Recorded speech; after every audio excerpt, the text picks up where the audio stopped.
dan saya juga mengikuti beberapa persidangannya, banyak yang menjadi pertanyaan, ini sebetulnya masalah korupsinya apa gitu. Kalau Pak Novel bingung dan banyak yang bingung, ya ini kan banyak sekali lah ya bingung ini kasusnya apa gitu. Berarti kan ini ada masalah, ada sesuatu yang ketidakjelasan membuat semua orang bingung. Nah sebetulnya gini, tanggal 29 Oktober sewaktu ditahan itu belum tahu kerugian negara ada apa tidak.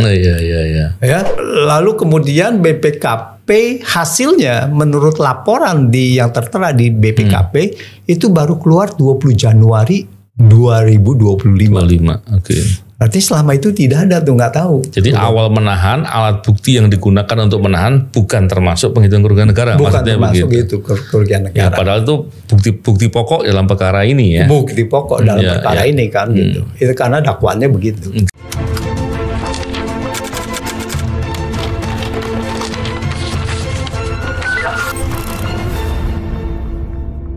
Bismillahirrahmanirrahim. Assalamualaikum warahmatullahi wabarakatuh. Salam integritas. Alhamdulillah kembali berbincang di podcast ini.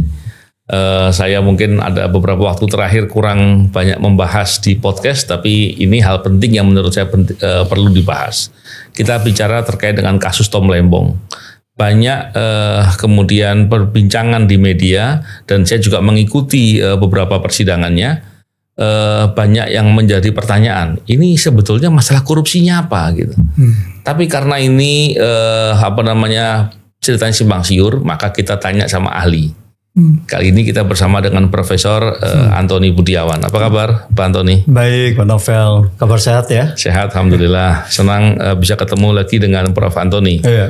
Prof Antoni kan kita tahu Bapak ahli bidang ekonomi dan kebetulan juga diminta sebagai ahli di persidangan. Tapi tidak ada masalah. Saya yakin Prof Antoni akan bicara dengan objektif dan apa adanya. Saya sejujurnya agak bingung nih. Ini perkaranya ini seperti apa? Tapi secara sekilas yang saya pahami dari pemberitaan dan beberapa statement di persidangan digambarkan bahwa Pak Tom Lembong sebagai Menteri Perdagangan itu telah melakukan tindakan melawan hukum atau penyalahgunaan kewenangan dengan cara melakukan impor gula kristal mentah. Dan itu dilakukan tidak melalui rapat koordinasi atau rapat apa itu istilahnya yang beberapa kementerian terkait, dan kemudian disampaikan bahwa karena ada perbuatan itu maka pembelian yang dilakukan oleh BUMN dalam hal ini PPI ya, PT PPI itu katanya harganya kemahalan. Saya kok nggak melihat ada sambungannya, tapi coba kita teliti satu-satu. Siapa tahu ada yang kelewat ini Pak Antoni. Dari Pak Antoni sendiri melihat dari persoalan ini, sebetulnya apa sih yang terjadi dan bagaimana menjelaskan dari hipotesa atau dakwaan atau tuntutan yang telah disampaikan oleh jaksa penuntut dalam perkara ini. Pak Antoni silakan. Terima kasih Pak Novel. Kalau Pak Novel bingung dan banyak yang bingung, ya ini kan banyak sekali lah ya bingung ini kasusnya apa gitu. Berarti kan ini ada masalah, ada sesuatu yang ketidakjelasan membuat semua orang bingung. Nah sebetulnya gini, Tom Lembong ditahan 29 Oktober ya 2024. Dari awal dakwaannya tidak jelas. Cuman dikatakan bahwa di sini ya ada pelanggaran ya tadi impor gula kristal mentah yang seharusnya ada gula kristal putih, nanti kita akan mendalami itu dan kemudian melakukan tindak pidana korupsi. Setelah dilihat bahwa tidak ada aliran dana kepada Tom Lembong, artinya tidak ada suap, maka dia tidak menguntungkan diri sendiri. Kemudian dicarilah dakwaan, kemudian menguntungkan pihak lain yang merugikan kerugian keuangan negara. Artinya pada tanggal 29 Oktober sewaktu ditahan, itu belum tahu kerugian negara ada apa tidak. Ya, dan berapa belum tahu.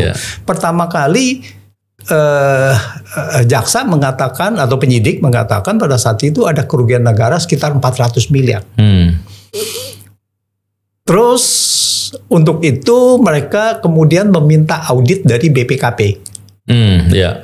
Nah, lalu kemudian BPKP hasilnya menurut laporan yang tertera di BPKP itu baru keluar 20 Januari 2025. Oke. Berarti selama itu tidak ada tuh, nggak tahu. Jadi awal menahan, alat bukti yang digunakan untuk menahan bukan termasuk penghitungan kerugian negara. Bukan termasuk itu kerugian negara. Ya, padahal itu bukti pokok dalam perkara ini ya. Bukti pokok dalam perkara ini kan gitu. Itu karena dakwaannya begitu. Oke. Nah, itu pertama. Ya, silakan. Nah, terus kemudian pada saat yang sama karena menguntungkan pihak lain, maka perusahaan-perusahaan yang diberi persetujuan impor gula kristal mentah itu dianggap diuntungkan dan itu juga ditangkap pada tanggal yang sama. Gitu. Nah, ini sekilas. Lalu gimana? Kita mau masuk kepada apakah benar bahwa impor GKM gula kristal mentah itu menyalahi aturan? Nah, kenapa jaksa mengatakan bahwa itu menyalahi aturan? Karena jaksa sepertinya memakai pasal 4 Peraturan Menteri Perdagangan nomor 117 tahun 2015 yang dibuat oleh Tom Lembong sendiri. Di situ sebetulnya mengatakan impor gula kristal putih hanya dapat dilakukan dalam rangka penyediaan persediaan dan kestabilan harga. Nah, lalu begitu impor dilakukan seolah-olah ini adalah semua untuk stabilisasi harga. Jadi harus memakai pasal 4 tadi. Padahal saya di dalam kesaksian saya menginterpretasikan pasal 4 itu adalah pembatasan tidak boleh seenaknya import GKP. Gula kristal putih. Gula kristal putih tidak boleh dilaksanakan. Hanya dapat dilakukan dalam rangka stabilitas harga. Gitu. Ini sampai di situ dulu Pak Antoni. Jadi kalau saya lihat aturan itu bagus. Kenapa? Karena dalam logika saya, kalau gula kristal putih dibebaskan masuk impor saja tanpa batasan, maka industri dalam negeri akan kalah tuh, akan kena dampak, kurang lebih begitu. Dengan begitu maka aturan tersebut menjaga atau melindungi, memproteksi industri dalam negeri untuk pengolahan gula kristal putih. Betul begitu nggak kurang lebih? Benar. Khususnya petani tebu. Khususnya petani tebu. Jangan sampai bahwa ada import gula kristal putih, lalu petani tebunya kelebihan gula kristal putih sehingga harga tebu itu jatuh. Nah, jadi ini menarik Pak Novel. Jadi sebenarnya untuk menjaga pendapatan petani tebu itu satu adalah pelarangan jangan seenaknya import gula kristal putih kecuali dalam rangka harga sudah meroket. Harga meroket pun saya bilang berapa stabilisasi harga? Apakah kenaikannya 5% di pasar, 10%, 15% atau 20%? Nah, itu kan tidak ada tuh. Ini jadi ini tidak ada acuannya. Jadi seenak-enaknya jaksa aja bilang ini stabilisasi harga kan gitu. Nah, itu. Terus yang kedua, itu proteksi kepada petani tebu adalah harga dasar. Harga patokan petani yang harusnya berfungsi sebagai harga minimum. Kenapa bisa dicermati sebagai harga minimum yang nanti harga maksimum yang tadi dibilang kemahalan yang nanti kita bahas dalam konteks kerugian keuangan negara gitu. Nah, ini jadi GKP tidak boleh sembarangan diimpor. Kesatu adalah untuk melindungi industri gula itu sendiri, khususnya tebu. Dan kedua, ini yang lebih yang lebih masuk akal, yang lebih penting, karena import GKP gula kristal putih sebagai barang jadi merugikan perekonomian negara. Nah, ya menarik. Sampai di sini dulu Pak Antoni. Kalau kita lihat memang perdagangan di internasional pun itu kalau beli gula kristal putih pun kan nggak selalu tersedia kan. Mesti harus pesan begitu ya. Dan adanya pembatasan tadi untuk tidak boleh memasukkan gula kristal putih kecuali untuk kebutuhan stabilitas harga, itu bagus sekali. Kenapa? Karena dengan begitu upaya-upaya memasukkan secara ilegal pun akan jelas kelihatan, akan mudah terdeteksi. Itu bagus sekali. Iya. Tapi yang saya melihat kan kesannya seolah-olah ketika kemudian mengimpor gula kristal mentah itu dianggap melanggar dari aturan itu, gitu. Itu yang saya nggak habis pikir ya. Iya. Gimana Pak Antoni bisa jelaskan soal itu? Jadi kalau bahasa saya adalah ini tidak ada pelanggaran, tapi mau dicari-cari ada. Iya. Itu yang saya kemarin menulis. Dalam konteks itu tidak ada pelanggaran pidana lalu dipidana, itu namanya kriminalisasi. Betul. Itu definisi dari Jaksa Agung Hendarman Supanji. Dia mengatakan begitu gitu kan. Betul. Nah, jadi ini harusnya adalah memang karena ini pembatasan gula kristal putih, berarti kalau memang butuh impor harus dilakukan gula kristal mentah. Iya. Nah, sekarang kita lihat dulu apakah kita butuh impor atau tidak. Nah, kita butuh impor karena produksi domestik itu tidak cukup memenuhi konsumsi. Kalau kita bicara tahun 2016, produksi kita cuma 2,2 juta ton. Kita punya konsumsi 3 juta ton. Berarti ada defisit 800.000 ton. Defisitnya harus dipenuhi dari mana? Dari impor. Mau tidak mau. Artinya memang selalu pasti akan impor ya. Pasti akan karena impor. Karena memang supply dari dalam negeri kurang. Dan sebanyak itu kita tidak cukup gitu. Nah, mudah-mudahan Pak Prabowo ini kan lagi gencar untuk swasembada, lagi nanam tebu di mana-mana. Mudah-mudahan itu segera mencukupi kan gitu kan.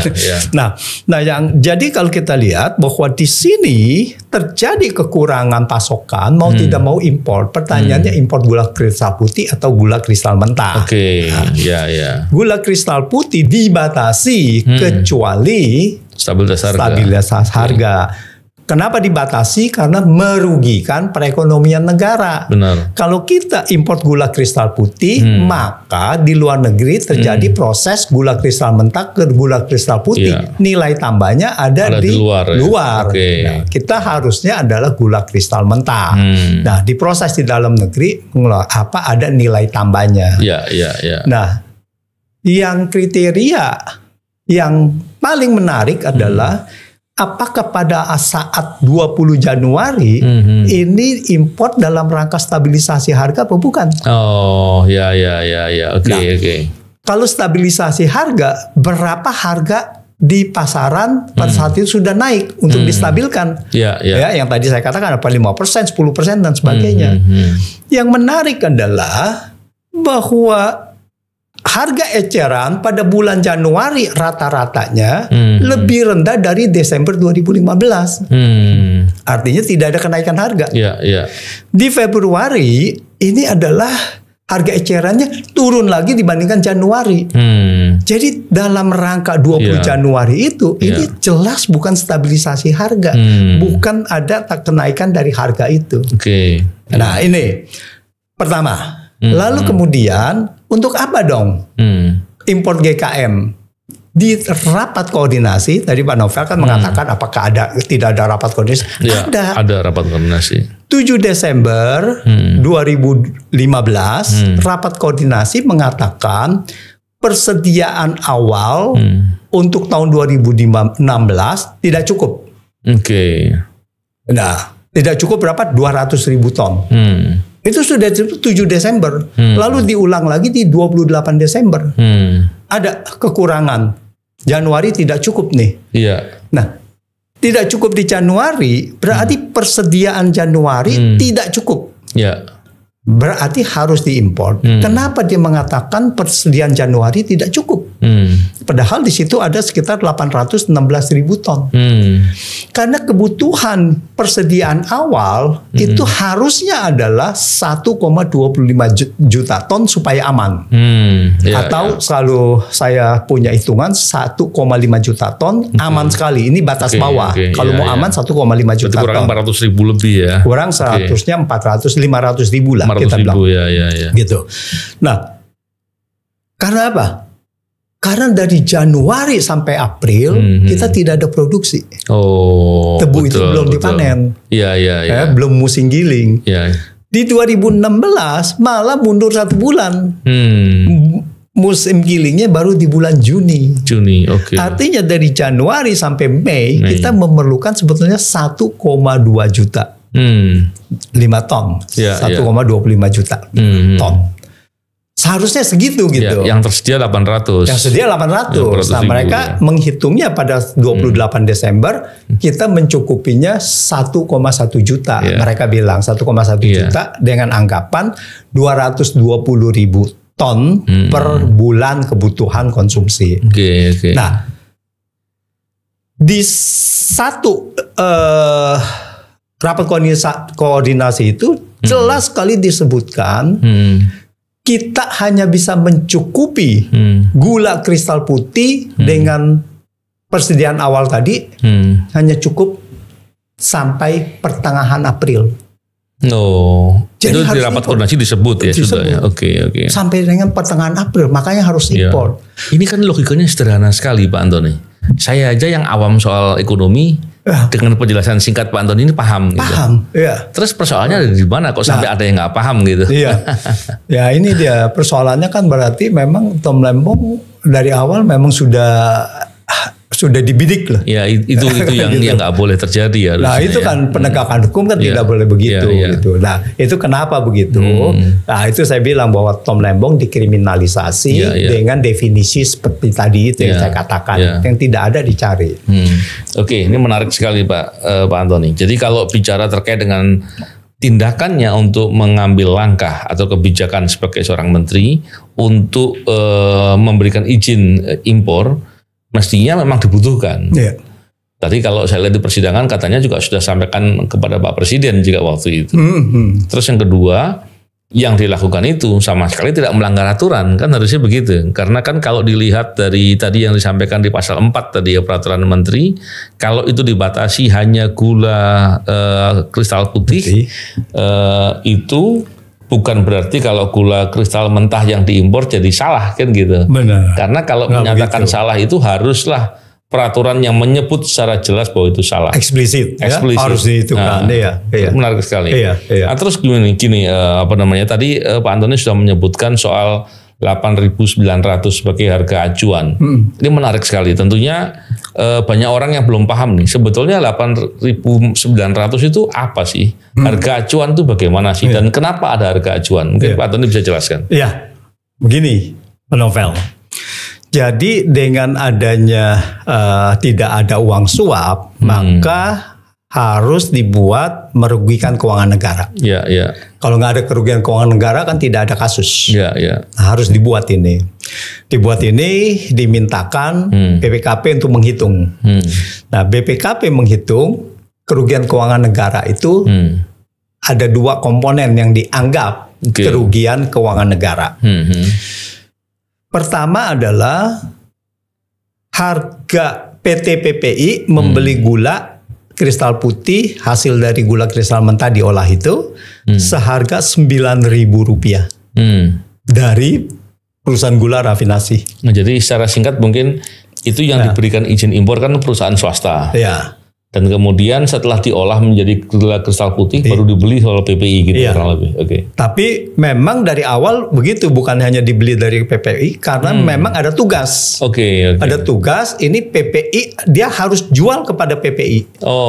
Karena PPI yang harus mendistribusikan gitu kan. Dia tidak boleh si perusahaan gula tadi swasta. Jadi memang ada tugas, dia si perusahaan swasta itu tugasnya hanya produksi. Produksi lalu kasih ke si perusahaan gula kasih ke PT PPI.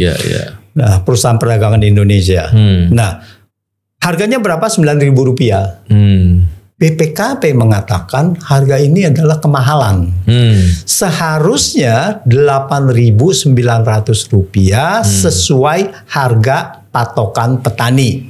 Harga patokan petani adalah harga dasar. Jadi kita ada dua penyebutan nih. Yang satu kita menyebut harga dasar, atau yang kedua adalah sama juga harga patokan petani. Artinya harga pembelian kepada petani. Gitu.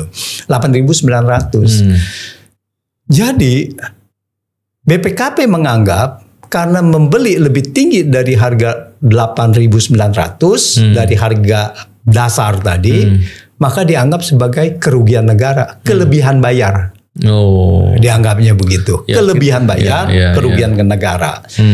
Padahal selama 2 tahun, sepanjang 2015 dan 2016, pembelian gula kepada petani tidak pernah sebesar harga dasar, bahkan nggak pernah di bawah juga. Tidak pernah di bawah, tidak pernah, bahkan itu rata-ratanya 20% di atas harga dasar di 2016.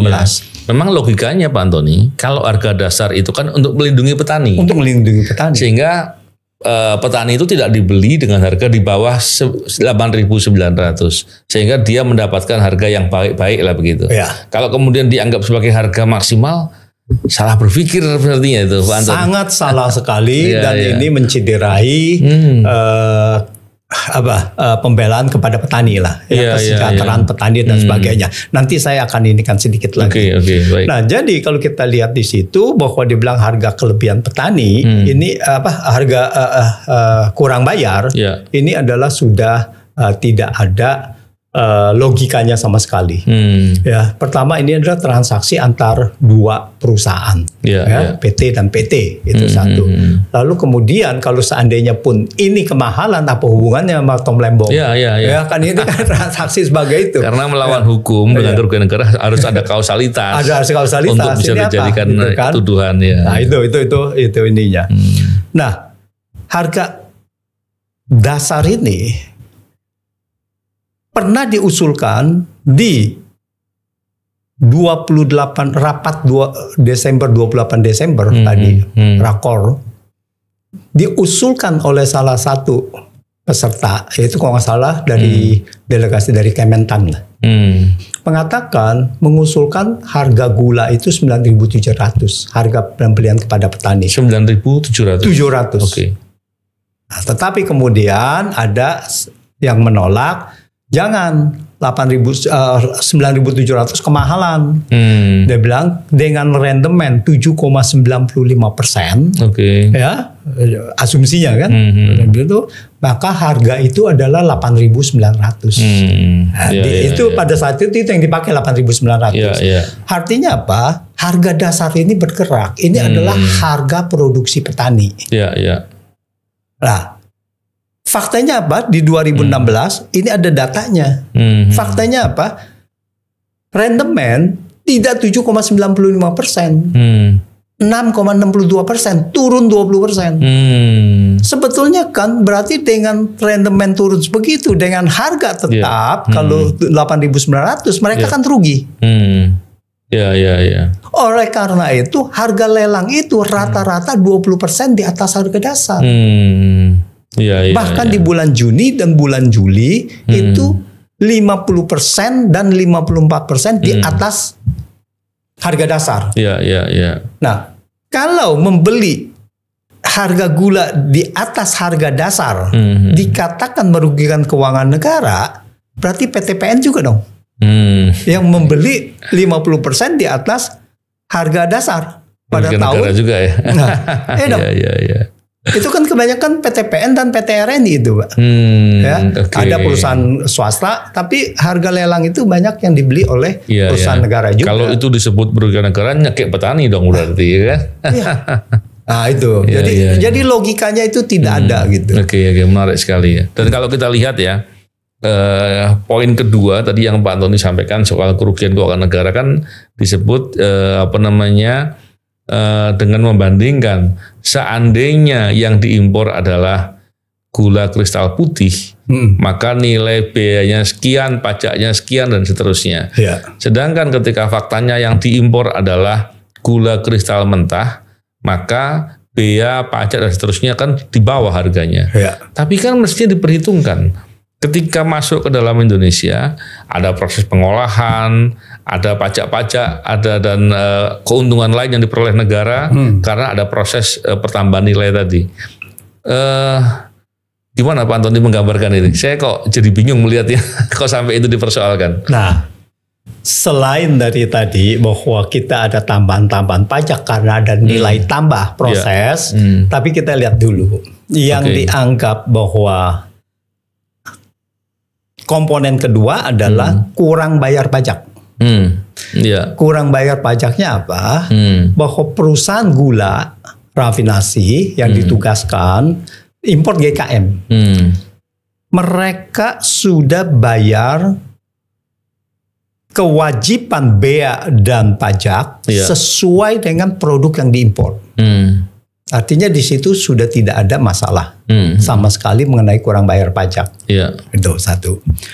Tetapi ini logika yang fallacy yang sangat tidak masuk akal. BPKP mengatakan kan yang Anda menurut peraturan harusnya import GKP. Maka meskipun Anda import GKM, Anda harus bayarnya tarif GKP. Seharusnya pun salah itu. Seharusnya pun salah. Seandainya pada saat itu perusahaan gula mau bayar sesuai dengan GKP, kan pasti ditolak. Karena faktanya bukan GKP yang dimasukkan. Faktanya bukan GKP. Takutnya si orang pajak, orang bea cukai, takutnya disangkanya korupsi kan? Memeras lagi. Nah, ini masalah-masalah besar.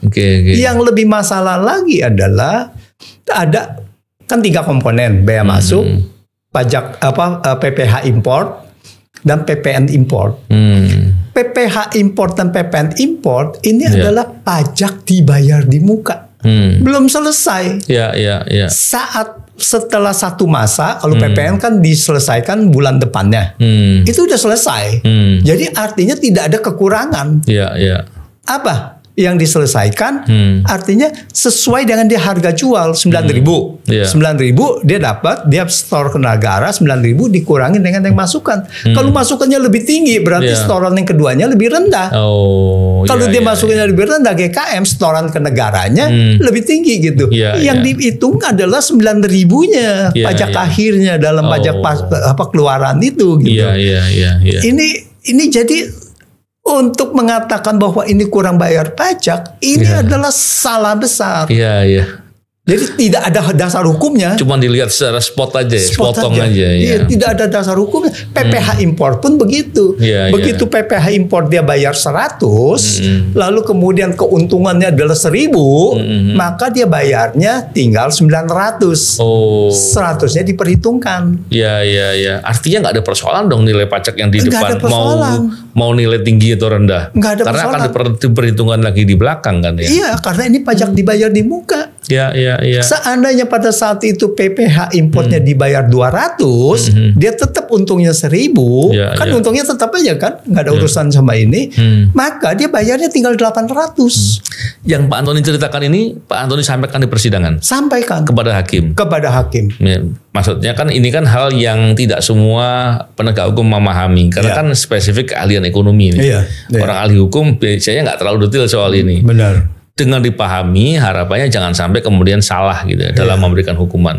Karena saya melihat dari pengamatan saya tidak menemukan apa yang menjadi permasalahan utama. Kecuali kalau begini Pak Antoni, dalam bayangan saya begini. Tadinya saya mengira jaksa ini bisa membuktikan bahwa Pak Tom Lembong ini ternyata kong kali kong dengan PBI. Ya kan, atau dengan perusahaan-perusahaan swasta yang diberi penugasan. Kong kali kong itu dilakukan dan kemudian dia melanggar hukum untuk mendapatkan keuntungan dengan pelanggaran yang dipaksakan untuk diperbuat. Itulah namanya mens rea, Pak Antoni. Tapi kalau yang dilakukan adalah suatu tindakan dalam mengambil kebijakan, ada alasan bahwa ternyata kalau tidak diambil impor, langkah untuk impor, stok kebutuhan sampai di bulan Juni itu nggak aman. Dan itu bisa dihitung. Dan itu sangat logis, sangat saintifik gitu. Itu bukan asumsi. bukan perkiraan, tapi sudah sesuatu yang udah bisa dihitung dengan lebih jelas. Perkiraannya perkiraan yang sudah jelas lah. Artinya tindakan itu ya tindakan kebijakan gitu. Terus yang kedua, kalau dilihat bahwa menganggap bahwa kalau menstabilkan harga itu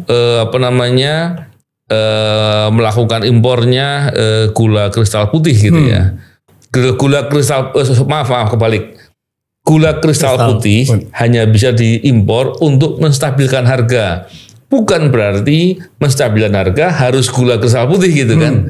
Saya memahami sekali konteksnya itu gitu.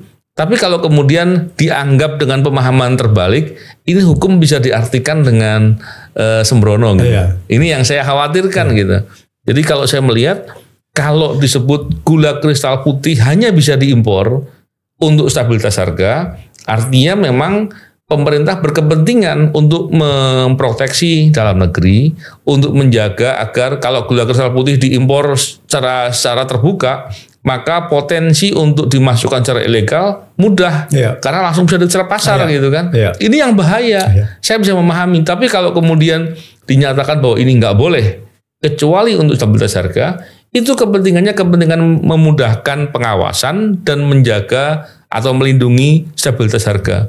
Ini logika sangat sederhana gitu. Sangat sederhana. Dan pada saat itu juga saya sudah ungkapkan bahwa pertama adalah konteks yang pasal tadi, stabilisasi harga itu apa?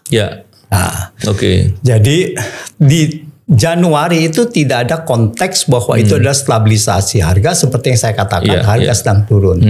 Lalu kemudian betul. Lalu kemudian dikatakan bahwa rapat koordinasi 7 Desember dan 28 Desember 2015 sudah mengatakan persediaan awal kurang untuk mencukupi 4 atau 5 bulan itu.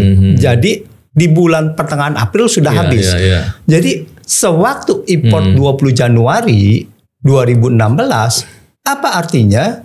Artinya kebijakan impor ini bukan stabilisasi, tapi antisipasi untuk kelangkaan gula pada bulan April. Nah, artinya alasan itu sama sekali nggak bisa diperhitungkan ya.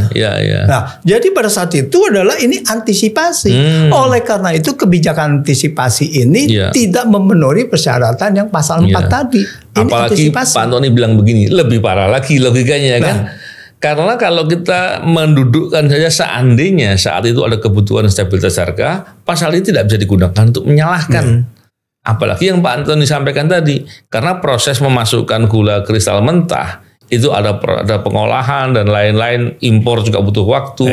Maka kan menjaga karena beberapa bulan ke depan akan ada kekurangan. Logikanya saja kalau kemudian di bulan Desember itu stok ada 800, kebutuhannya sampai di bulan Juni itu 1,5, anggap aja 1,4 lah gitu ya. Itu artinya ada kebutuhan sekitar 600 gitu ya. Ini kan mestinya kan terlihat sekali lah bagaimana kebutuhan atau 400 tadi kalau 1,2 ya. Anggapnya 400. Nah, artinya kan bisa dilihat bahwa nanti di 2 bulan terakhir sebelum di bulan Juni akan ada kehabisan stok. Sehingga perlu dipersiapkan dari awal. Nah, bagus sekali sebetulnya. Yang saya katakan juga, saya ditanya oleh jaksa. Oleh JPU ya. Setelah impor dilakukan dan harga ini masih naik, menurut saksi ahli, itu waktu saya saksi ahli, apakah kebijakan ini berhasil atau tidak? Apa kebijakan impor yang dilakukan oleh Tom Lembong? Saya bilang begini, ini menarik Pak Novel. Kita persediaan awal 800. Kemudian kita import hanya 200. Kita berhasil sampai dengan bulan April. Bulan April berhasil nih kita kecolok, tapi Mei dan Juni tidak berhasil. Karena apa? Harusnya 400. Harusnya 400 gitu. Importnya harusnya 500. Kalau seandainya 500 ini cukup gitu. Nah, tetapi rekomendasi daripada Rakor 200.000 itu yang ditaati oleh Menteri Perdagangan saat itu Tom Lembong. Nah, jadi saya bilang itu pun disalahkan. Iya, itu pun disalahkan. Jadi saya bilang melihat kebijakan adalah bukan satu, harus seluruhnya. Betul. Jadi kalau ini tidak dilakukan, saya bilang waktu 200.000 apa jadinya?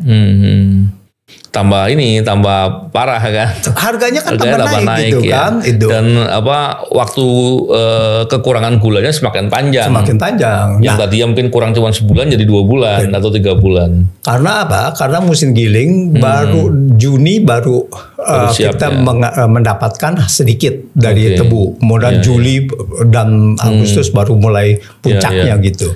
Nah, menarik sekali. Ini total yang diimpor itu totalnya gula kristal mentah itu 2016 itu totalnya 1,5 juta ton. Yang diproses pada saat itu diproses 1,2 juta ton. Yang diberikan izin impor itu adalah 1 juta ton di era Tom Lembong karena dia sampai dengan bulan Juli saja. Sisanya adalah oleh Mendak yang selanjutnya. Nah itu total menjadi 1,5 juta ton. Nah kita bicara 1,2 juta ton. Lalu saya juga sebagai itu ditanyakan.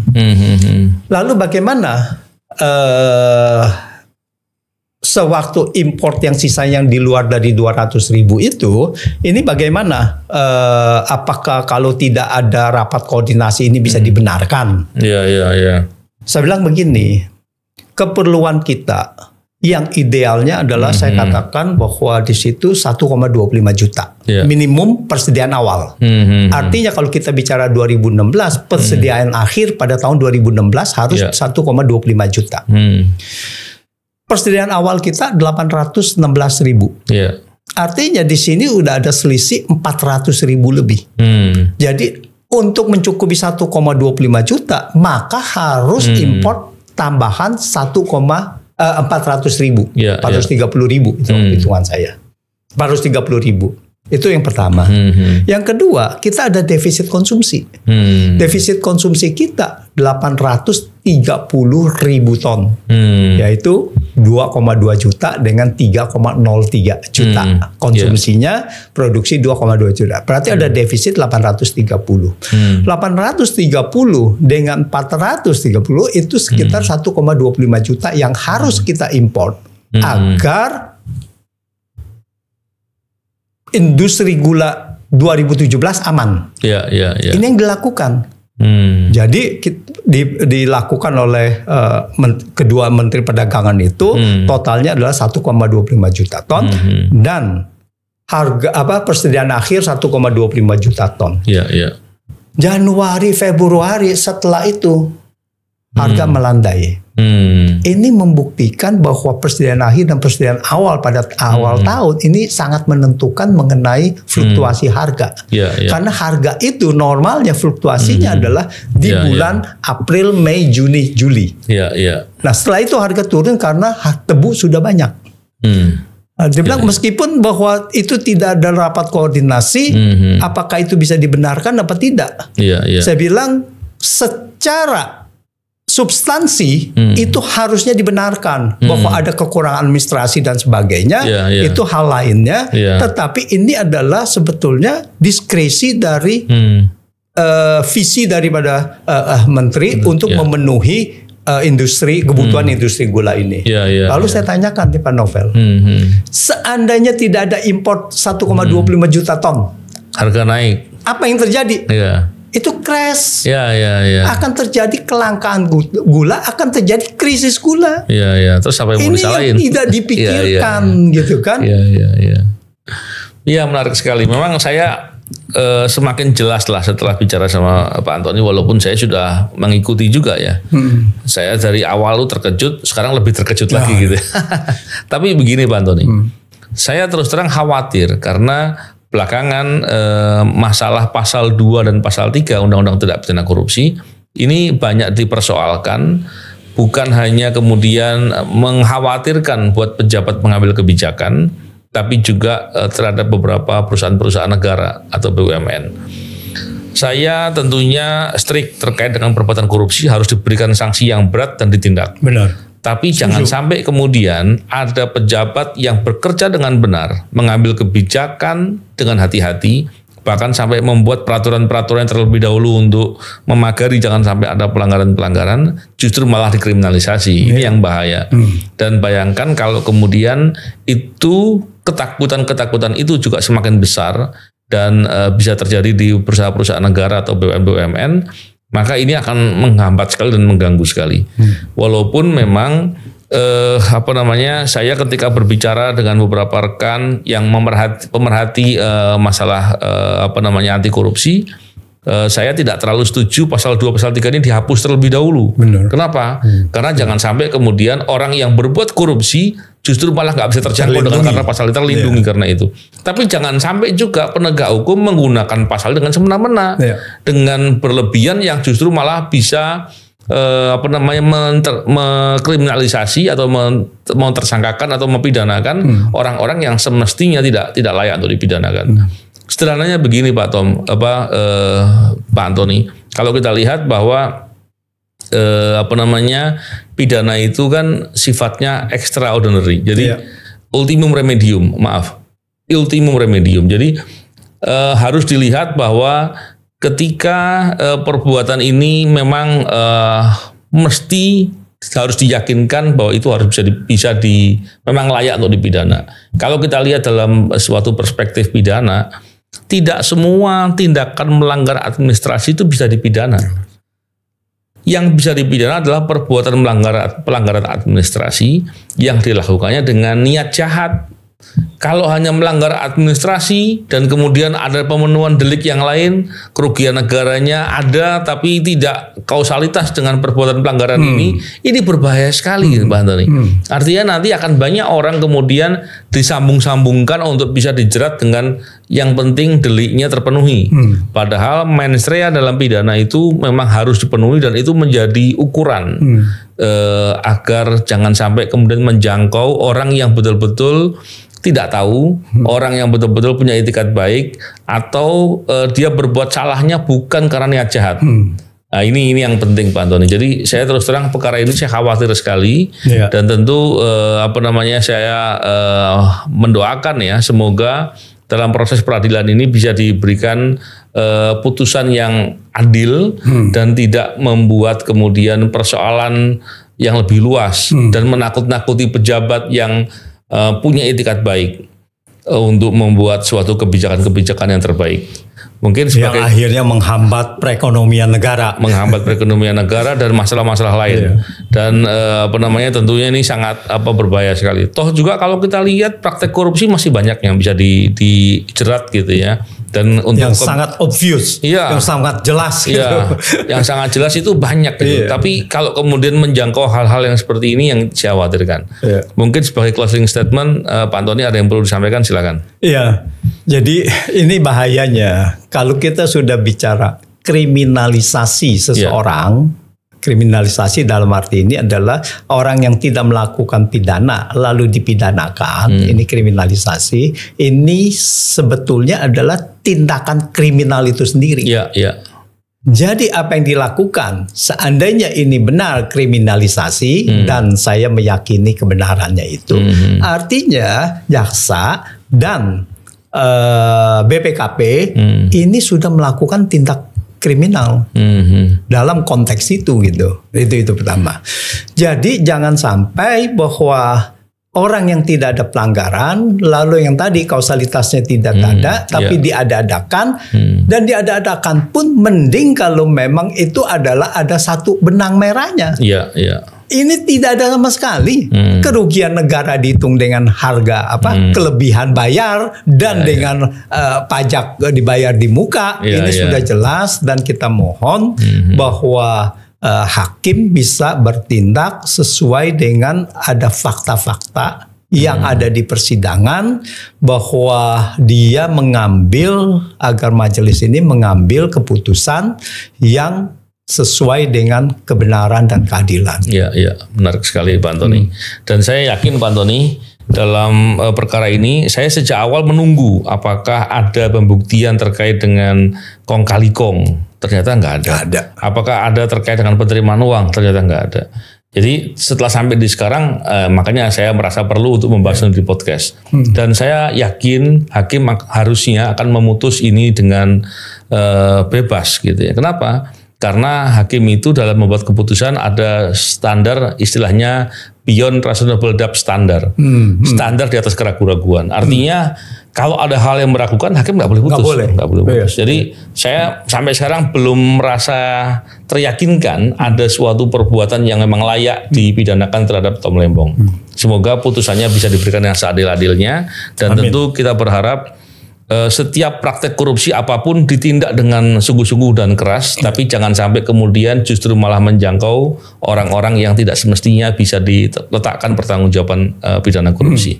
Terima kasih Pak Antoni, semoga bincang-bincang ini bermanfaat.